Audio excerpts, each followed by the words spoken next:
I mean, I try to help as much as possible, but, Steve is just that type of guy who just at the root of his core, he just loves to pass on knowledge as much as possible. So, it goes without saying that he's getting a lot more from Steve. He's just been in this league for a long time, and, he knows the ins and outs and all the little things to do to have longevity. So, I love that he's learning from Steve on and off the field. But at the same time, I try to talk to him as much as possible and make him feel comfortable around the locker room. We haven't been out there every day, but I think the last couple of practices we've seen you've been around the quarterback and at the sacks where you touch the quarterback's shoulder.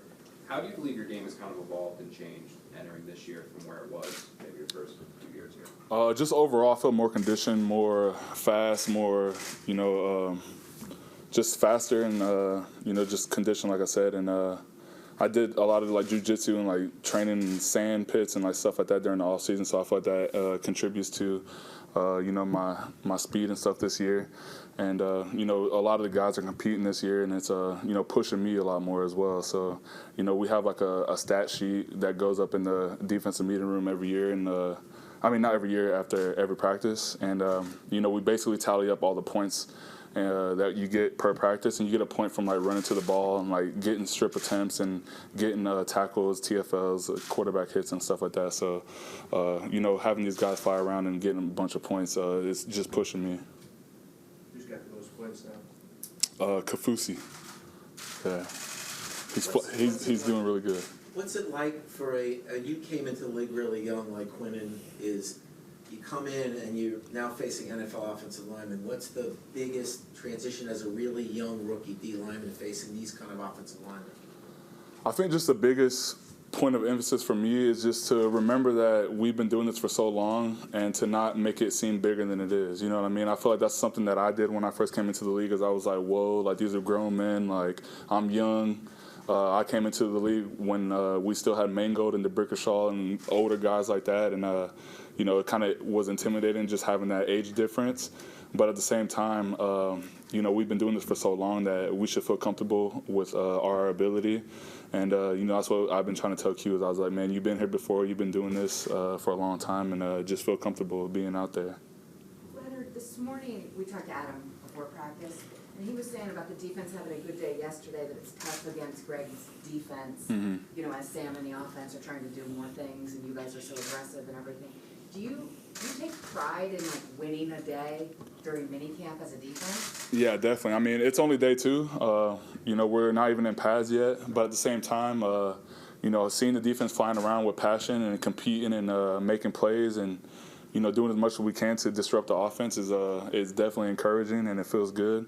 Even some of the offensive line was like, wow, you guys really running this type of stuff all year? Because they're saying wow, you guys are running so many stunts, so many blitzes, so many games that it's hard for them to pick up what we're doing. And I think that just goes a lot to say about Greg Williams' defense. And I think it's interesting you use the word passion, because sometimes we focus on someone being talented or a defense having a lot of talent. But the 1-2 part of it seems like it's important as well. Do you think that's increased, or do you think that's just really important to Greg Williams and his defense, or important to you guys individually?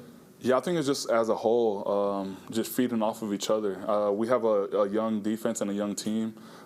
So just having a coach with a lot of passion and fire like that, it easily spreads to young guys, you know what I mean? They see a coach that has all this fire and passion, and we're like, oh, we need this fire and passion as well. And it just is a ripple effect amongst the defense. And when we see another guy make a play and get those points that I'm talking about that we show after practice, then it pushes the next guy to be like, man, I need more points to pass that guy. And it's just all that type of stuff just builds up and just pushes everybody. Is Greg more college-like in that approach that it kind of makes the game fun for you guys to go out there and play like that? Yeah, I would say so. I think I love playing for him, and that's the reason why I compare him to Coach O a lot, is because he was my coach in college, and I have that same type of feel of, it's just fun to play for him, and it's just fun to have a lot of passion and fire like that when you're on defense. Coach Greg is a little crazy, and I think he knows that. He has passion in being like that, so it's just fun to play for him. With Chuma Adaga, you guys had a little bit of a similar path where you were 5-star recruits from this part of the country that went out there. He was the top guard in the country coming out of Atlanta. You probably followed your program even though you were here. What did you see from him there, and what are you seeing from him now, and what is your relationship like? Sorry, who we? Chuma, the third-round pick at USC. Oh, Chuma. Okay, yeah. Sorry. You said his last name, and I was like, what? I had to look it That's a up. tongue twister right there. Yeah. But, I mean, I think he's grown a lot as a player. I mean, he was obviously really young when he was at USC while I was there. But once I left, I just was hearing from a lot of other players that I played with at USC about how much he's grown. So to see him get drafted here and see his game develop so much more from when I last seen him is awesome. You know, I'm an alum, so I'm obviously biased, and I'm rooting for him and stuff like that. I'm going to root for everybody that we bring to the team, obviously. But it's just cool to see like a guy that I knew at a young age develop this way. Leonard, has there been a C.J. Mosley effect on the defense? He was obviously someone the team really wanted to get in free agency and did what it had to do to bring him in. What effect does he have? I mean, he's just the quarterback of the defense. He's the voice of the defense. You know, we've been reiterating that, you know, whatever he says goes.